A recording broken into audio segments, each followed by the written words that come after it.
السلام علیکم. Special T V کے پروگرام اسپیشل ٹاک کے ساتھ میں ہوں آپ کا میزبان کبیر حیات.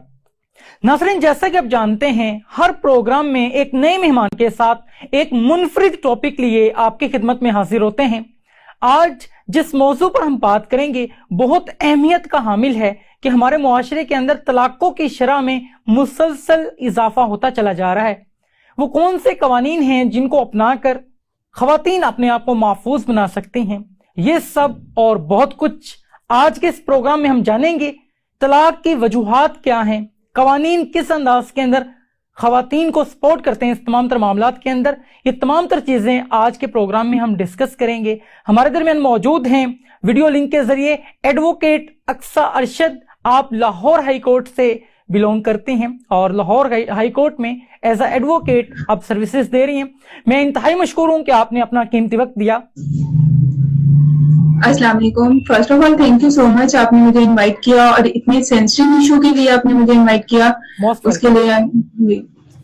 اقصیٰ میں یہیں سے آغاز کروں گا کہ اسلام نے خاندانی نظام متعارف کرایا اور جو یہ نظام ہے یقیناً بہت سے مسائل کا حل بھی ہے، اور جو نکاح ہے یہ ایک بہت پاکیزہ انداز ہے ریلیشن شپ میں آنے کے حوالے سے. تو پہلے آپ یہ بتائیے گا کہ یہ جو خوبصورت ایک نظام ہے نکاح کے حوالے سے، اس کو آپ کیسے دیکھتی ہیں؟ اچھا، سب سے پہلے میرا مسلم تو ہمیں دیکھنا چاہیے کہ نکاح، ہم پہلے تو اس میں یہی کنفیوز ہوتے ہیں کہ نکاح از اے سنت اور از اے فرض. حضور پاک صلی اللہ علیہ وسلم کی حدیث کے مطابق النکاح من السنہ، کہ میری سنت ہے نکاح اور بہت پسندیدہ عمل ہے. بے شک، لیکن بالکل. اور اس میں پھر ساتھ میں سورۃ نور میں اس کا آیت نمبر 32 میں اس کا ریفرنس ہے کہ نکاح کرو، جس کا میں ترجمہ آپ کو بتاتی ہوں کہ نکاح کرو اگر تم اپنے آپ کو پاکیزہ رکھنا چاہتے ہو تو نکاح میں آ جاؤ، کیونکہ اگر تمہیں خطرہ ہے کہ تم بدکاری کی طرف نہیں جاؤ گے تو تم نکاح کر لو. اس کا مطلب ہے کہ نکاح فرض بھی ہو گیا ہم پہ. اور جب کہتے ہیں نا کہ جہاں دو غیر محرم ہوتے ہیں وہاں پہ تیسرا شیطان ہوتا ہے جی. تو اٹس مین کہ نکاح ہونا ہمارے لیے فرض ہے، ہماری پاکیزگی کی ایک علامت ہے. تو مطلب نکاح کے بغیر تو ہم نہیں سمجھتے کہ ہم کمپلیٹ ہیں. بینگ اے مسلم ہم کمپلیٹ ہی نہیں ہیں. اقصیٰ، بہت اہم آپ نے بات کی کہ نکاح بہت لازم ہے. اور اب میں جاننا یہ چاہوں گا طلاق کی طرف آنے سے قبل ہمیں یہ دیکھنا ہوگا کہ نکاح کرتے وقت ہم کون سی ایسی مسٹیکس کر رہے ہوتے ہیں جس کی وجہ سے معاملات جو ہیں وہ طلاق کی طرف جاتے ہیں. پہلے تو میں یہ جاننا چاہوں گا، قرآن آیت کا یہاں پہ حوالہ دیا آپ نے، اور قرآن ہی میں اللہ رب العزت ارشاد فرماتا ہے کہ جو عورتیں آپ کو پسند ہیں ان کو نکاح میں لے لیں، 1 1 2 2 3 3 یا 4 4. تو یقیناً یہ مرد کو جو ہے وہ اس حوالے سے کہا گیا، اور یہ ہدایات بھی قرآن میں موجود ہیں اور واضح طور پہ جو ہے یہ تمام تر چیزیں وہاں پہ موجود ہیں. اب یہاں پہ ہوتا کیا ہے، یہاں ہماری فیملیز کے اندر آپ یقیناً ایڈوکیٹ ہیں اور آپ کے پاس بہت سے ایسے ایشوز بھی آتے ہوں گے کہ لو میرجز نہیں کرنے دیتے پیرنٹس ان کو، یا بہت سے ایسے معاملات ہوتے ہیں کہ ان کو بائی فورس وہاں پہ شادی کروا دی جاتی ہیں جہاں پہ وہ اپنی شادی نہیں کرنا چاہ رہے ہوتے. تو پھر یہ چیزیں جو ہیں وہ فیوچر میں جو ہے بہت سے ایشوز کی طرف آتی ہیں. تو اس تمام تر چیزوں کو کیسے دیکھتی ہیں آپ؟ مطلب آپ نے بہت اچھا کوشچن ریز کیا ہے کہ جب ہمارا جو فیملی اسٹرکچر ہے بلونگ ٹو انڈین، ہمارا وہی فیملی اسٹرکچر چل رہا ہے. ہم اپنے مسلم لاز کو ہم اتنا فالو ہی نہیں کرتے. ہاں جی. تو ہمارے اندر جوائنٹ فیملی سسٹم اور یہ سب چیزیں جو ہیں یہ چلتی ہیں. آپ نے پہلے پوچھا کورٹ میرجز کا یا لو میرجز. لو میرج کرنا مطلب یہ گناہ نہیں ہے، لیکن اس کو ہم نے بھی پھر اپنی طرح سے موڈیفائی کر لیا ہے. کچھ لوگ کہتے ہیں کہ لو میرج کون سا گناہ ہے، لیکن بیٹر وے یہ ہے کہ لو بیفور میرج زیادہ میٹریبل ہے یا لو آفٹر میرج ہے. تو نکاح اٹ سیلف ایک بہت پاکیزہ رشتہ ہے. جب آپ جب نکاح کے ریلیشن میں آ جاتے ہیں اس کے بعد آٹومیٹکلی وہ لو میرج والا ہی ایک کانسیپٹ ملنا شروع ہو جاتا ہے. لیکن اس میں انڈرسٹینڈنگ بہت میٹر کرتی ہے. اور اس کے علاوہ پھر میں مطلب وہی کہوں گی کہ لو میرج گناہ نہیں ہے. اور یہ تو مطلب ہمارا اسلام کہتا ہے کہ سب سے پہلے لڑکی سے پوچھا جائے.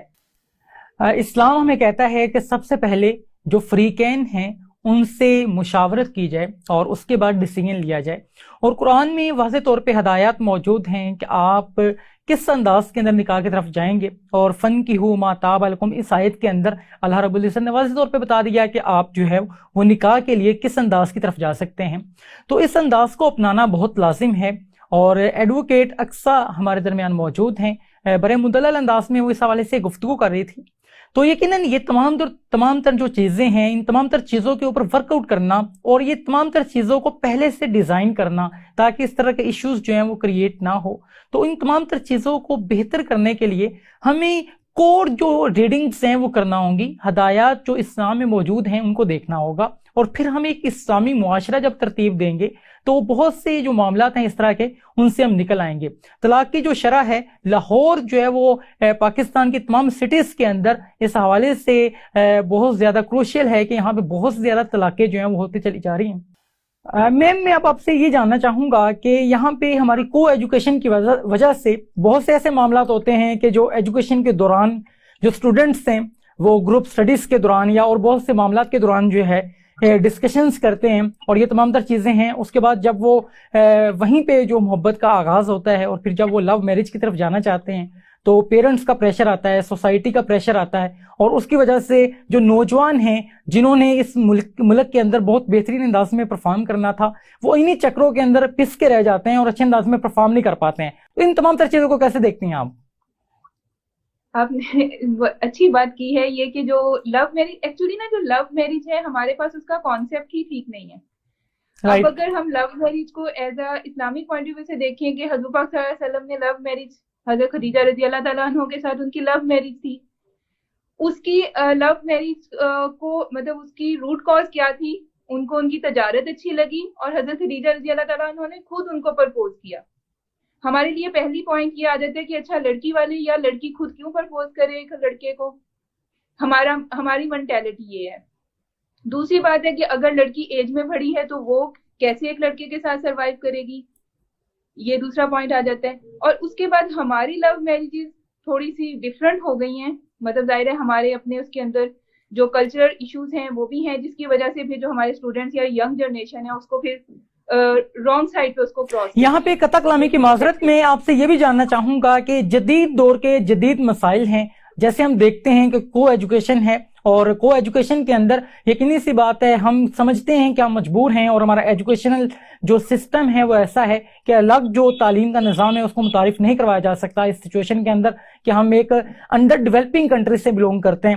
تو جاننا میں یہ چاہوں گا کہ جب اس طرح کا انوائرمنٹ موجود ہے، ہم کازز ڈھونڈ رہے ہوتے ہیں کہ ہم کس انداز کے اندر کو ایجوکیشن کو بہتر قرار دے سکیں. یقیناً اسلام تو اس چیز کو ایکسیپٹ نہیں کرتا اور اس کلچر کو پروموٹ کرنے کے لیے کہیں پہ بھی وہ اجازت نہیں دیتا، لیکن جب اس طرح کی چیزیں موجود ہیں انڈرسٹوڈ سی بات ہے پھر اس سے جو ہے وہ بہت سے مسائل بھی جنم لیں گے اور اس سے بہت سی چیزیں بھی جو ہیں وہ آگے معاشرے کے اندر آئیں گی. جیسے ہم بات کرتے ہیں کہ ہم نے مقابلہ کرنا ہے ایجوکیشن کے اندر یورپینز کا، اور یورپینز جو ہیں اگر ہم ان کو دیکھیں اخلاقیات کے حوالے سے جو ان کا انداز ہے یا اس طرح کی شادی کے حوالے سے جو ان کا انداز ہے، تو وہ چیزیں اگرچہ ہمارا اسلام ہمیں اس کو پروموٹ کرنے کی اجازت نہیں دیتا، لیکن جب ایجوکیشن کلچر ہم ان جیسا اپنائیں گے، ہم اپنی انداز زندگی کو جو ہے ان طرح کا اپنانے کی کوشش کریں گے تو یہ تمام تر چیزیں تو جنم لیں گی. لیکن جب یہ چیزیں جنم لیتی ہیں تو پھر ہمارے پیرنٹس یا ہمارے جو سوسائٹی کے بزرگ ہیں یا ہماری جو سوسائٹی ہے وہ اتنا پریشر ڈالتی ہے اس انڈیویجول کے اوپر جو اس طرح کی ایکٹیویٹیز کے اندر جو ہے وہ انوالو نظر آتا ہے.